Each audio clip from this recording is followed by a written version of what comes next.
Good morning, spaceman. Welcome back to X4 Foundations. I'm Captain Collins, and today we're going to talk about the 4.1 beta, which just started today. It's June the 14th, and we're going to take a look at that. Before we start, a very short notice that my merch promo code is still available, bday34, on my merch store, merch.spaceoperationsdelta.com. And there you can get stuff like, for example, my mug that you're using, t-shirts, hoodies, and more. Today we're going to talk about the recent update 4.1, the start of a new beta phase, and we're taking also a look at the most important changes in this changelog, and we'll see all the other changes on the stream on Thursday, twitch.tv/Captain Collins, where you can find me streaming live every Thursday X4. Maybe you already heard the Egosoft podcast, Inside Egosoft, and in this first beta release, we will not have the features in there which were mentioned before. The multiverse team seasons and the custom game starts will not be added in the first iteration of the beta, but this beta phase will be like the last one for 4.0, where we had more than 10 iterations of the beta until we had the final release version. How to take part in the beta and the complete changelog will always be in the description down below in video, so take a look at there, click on show more, and there you will get every detailed information that you need. And without further ado, we go right into the game, and we're taking a look into a safe game where I already have a lot of stuff. We're going side by side here with the changelog open whenever we need it. And the first one says, added 2 new terraforming projects to directly increase or reduce air pressure. Unfortunately, I cannot show you the air pressure right there, but if you're going into the terraforming menu, you will have, whenever this is available on the planet that you're terraforming on, 1 new project or 2 new projects available, which will either increase or decrease your air pressure in here. Going to the next one, we had these kind of missions where we need to get ships to a specific destination, and they have to be specific ships with specific equipment, and they added deliver fleet mission variants that ask for a specific ship type but let player choose exact ship and equipment. And while we're searching for a deliver fleet mission, I just saw something that is new. As you can see here, defensive measures. It is improved build station and deliver fleet mission rewards to give return on investment instead of flat reward. That means your station will give 50% plus that what your station costs. I don't know if that's good. I like the system like it was before. This lets you a little bit screw around, and also the same with giving fleets or providing fleet missions. That's maybe a thing that they changed also with delivering fleet, where you could choose which kind of ships you want to deliver and with which kind of equipment, and they just give you a percentage on top of whatever you spend to get the reward back. Oh, but I see there is a max potential. Of course, they maxed it at 12 million. Okay, so you cannot screw that much around. They thought that through.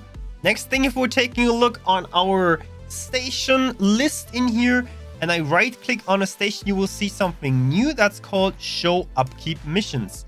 And show upkeep missions will bring you directly to the upkeep missions, and it will also point out the one that you need for this specific station.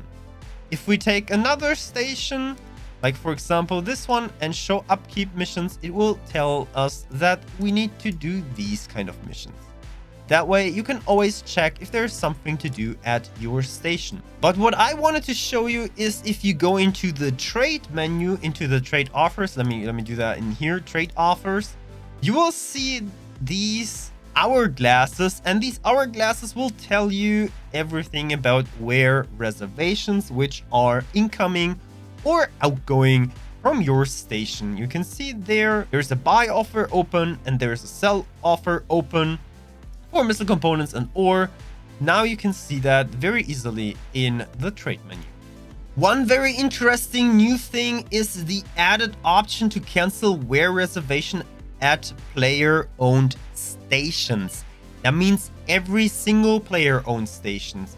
If we go into any station in here and we go into the logical overview and you see that there's an incoming ship buying graphene, you will be able to cancel this rare reservation. And for example, this is a very good thing if you want to build something with your own wares, but the manager was, for example, that fast that he already got a reservation in there, but you want to provide yourself with the materials yourself, you can simply delete or cancel this reservation and provide the station with your own materials. That's how easy it is. You just click on it and it's gone. One small thing they added, this very, very small quality of life option, is if you go into your research menu, you will now see the HQ account on the top left corner. That way you can easily manage everything that you want to start in here. Like you want to start something, start the research. And if you don't have the money, then you can just get an estimate in here, confirm that, and your manager is ready to buy the stuff. No need to go from menu to menu to menu and assign the money anywhere else. We got one thing that makes my heart a little bit more happy, and this is added Polish localization. Bardzo dobrze. We got some more. We're going away from the added section and going into the improvement section. Got an improvement here with deliver fleet mission variants to ask for varying loadouts. This is just to give this game a little bit more variety and not seeing, oh, there is a mission. I really know exactly what this mission type needs. I just take the mission. I already know what to do. Go and take the ship and send it over there. Maybe I already have like 20 ships laying around because I know that they're always asking for this one. Like, for example, in the Pioneers, Cigars Pioneer sectors, where they always asking for a Baldric at the same, with the same stuff for the same money, and that's basically it.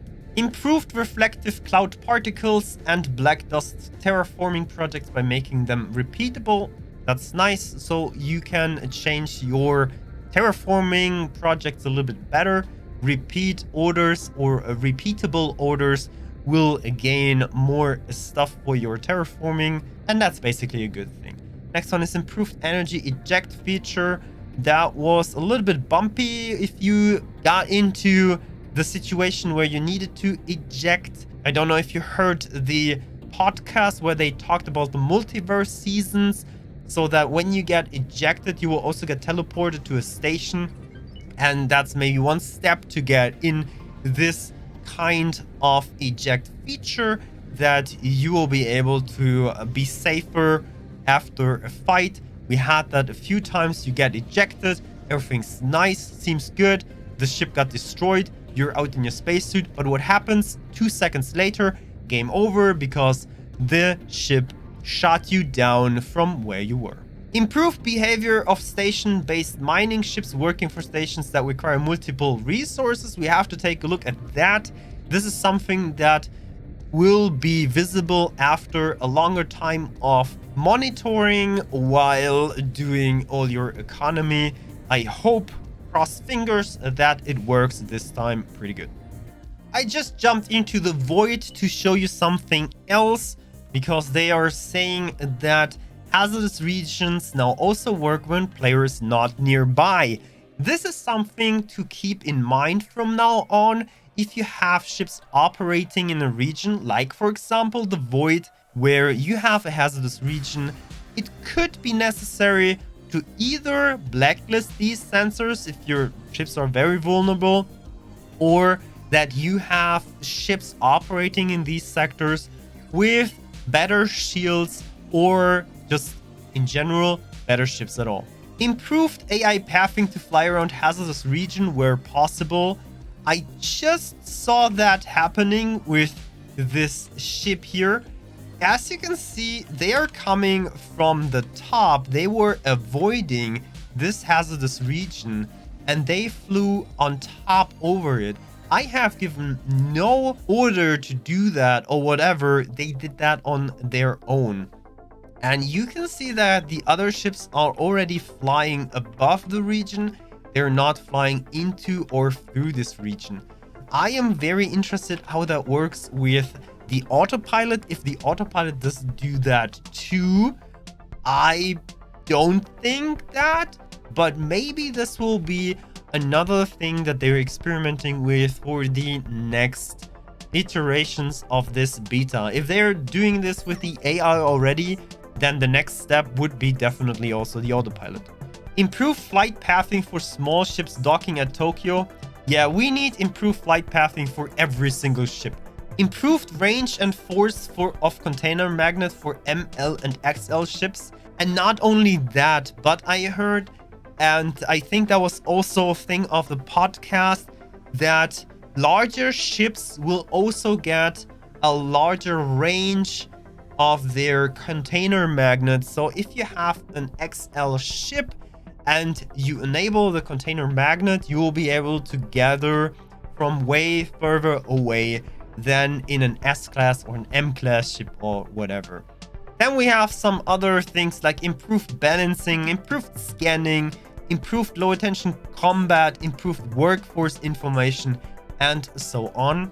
What I really like, what makes this universe way more alive, is the thing that they improve variety of factions seen on docking areas.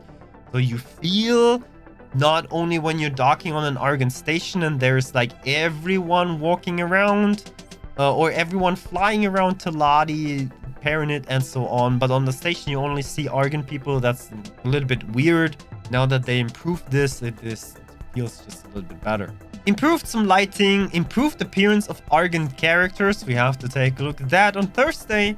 What's really nice is improved asset preloading on GPUs with high memory capacity, and also improved asset streaming on GPUs with low memory capacity. That means your graphics card should work better with X4, although we all know if you play the game that the CPU is one factor that's even more important than the graphics card itself. We'll see where this leads to. And we have some things for new players: change default settings for alerts. I know that the start can be very noisy. You get a lot of alerts, everything is happening, and the first thing that I really do after, like in the first 2 hours, is turning off a lot of notifications because it's just so much going on and I don't need all this information, and they changed that. Next thing they changed is the size difference for fleet leader icons from 50% to 25%. Fine, you don't get cluttered that much on your map. Then we have a lot of fixed stuff. We're going away from the improvements, we're going into the fixes, and I will just point out very few here. We have, of course, a lot of mission fixes. I heard from a few bugs which luckily I have not to experience, but for example that ships are missing after some main Terran story missions that were very crucial, happening in the vicinity of Earth. That should be fixed. Also some Hatikva story, a lot of mission fixes. We do have also some fixes for ships. Very interesting. One of these is, for example, fixed turrets to set to missile defense not working. Missiles are becoming more and more a thing in X4. I want to do a specific missile video right with the Terrans that are introduced, and if you want to keep it Terrans only, you are kind of driven into using missiles because they are the only thing that you can use as a bigger, stronger weapon. And I want to do a video about that specifically. As always, we have more fixes for the overall game stability. Always with the last point, fixed several causes of crashes. We have some new alignments graphics-wise, where turrets got clipped into something else. We got visual glitches. We got NPCs not behaving as they should have. Like NPCs walking around the bridge and not behaving correctly. As we can see right here, they are doing correct things at the moment here on the Raptor. And I want to point out a few things that I heard in the Discord server too. Like, for example, there is one thing that got added, that when you destroy a station, the station goes boom, And well, you know what? Your ship could also go boom because the station now does detonation damage. That means when a station detonates and your ship is close by, you will also get some damage. Not only that, but also people like, for example, Arrow Name are pointing out in the Discord server. By the way, the link to the Discord server is in the description down below if you also want to discuss a little bit with us. He's already saying that the AI is way better at aiming with the turrets and that the miners are instantly getting way better. So if there is only one thing that you want to hear about the 4.1 beta that you need to know for installing this beta onto your game, then it is that mining got so much better. You should do that. That's an important, really important improvement. Also, not only stations explode and do some damage, but also ships do explode and do some damage. Please don't stay at a Xenon K in your spacesuit like I did in one of my videos and just destroy that thing with a single click because you placed some bombs on it. That will game over you from now on. One number is out there. Captain Sirius tried that already. When an Asgard explodes, it does about 100k damage. So S&M ships are really in danger when something explodes. You should keep that in mind. There's one thing I want to take a look with you right now, and therefore we need to teleport to our headquarters, to the player headquarters. I want to take a look into the science laboratory. I saw a very weird picture in my Discord, and this is the first time I'm seeing this. You are here with me for the first time. And they said that Dell is looking, oh my god, look at that. Dell is looking different. What is this? This is not the Dell that I know. Dell looks like so much different now. Let me show you a picture from Discord server from before and now. On the right side, you have Dell before. On the left side, we have Dell now. This is how Dell looks like. As I said, link to the Discord server in the description down below. But my goodness, that looks weird. Bose is looking like the same as always, but Dell, oh my goodness. Anyway, they changed some models there for the Argon people. Thank you so much for watching this video. As always, don't forget to give it a thumbs up if you liked it, a thumbs down if you not liked it. And don't forget to subscribe to the channel Captain Collins. If you're still interested in the gameplay videos, then go to Captain Collins VOD. This link is also down in the description. A lot of links in the description today, but I hope you appreciate that. And we'll see us again on X4 on Thursday on twitch.tv/CaptainCollins. See you soon. Goodbye.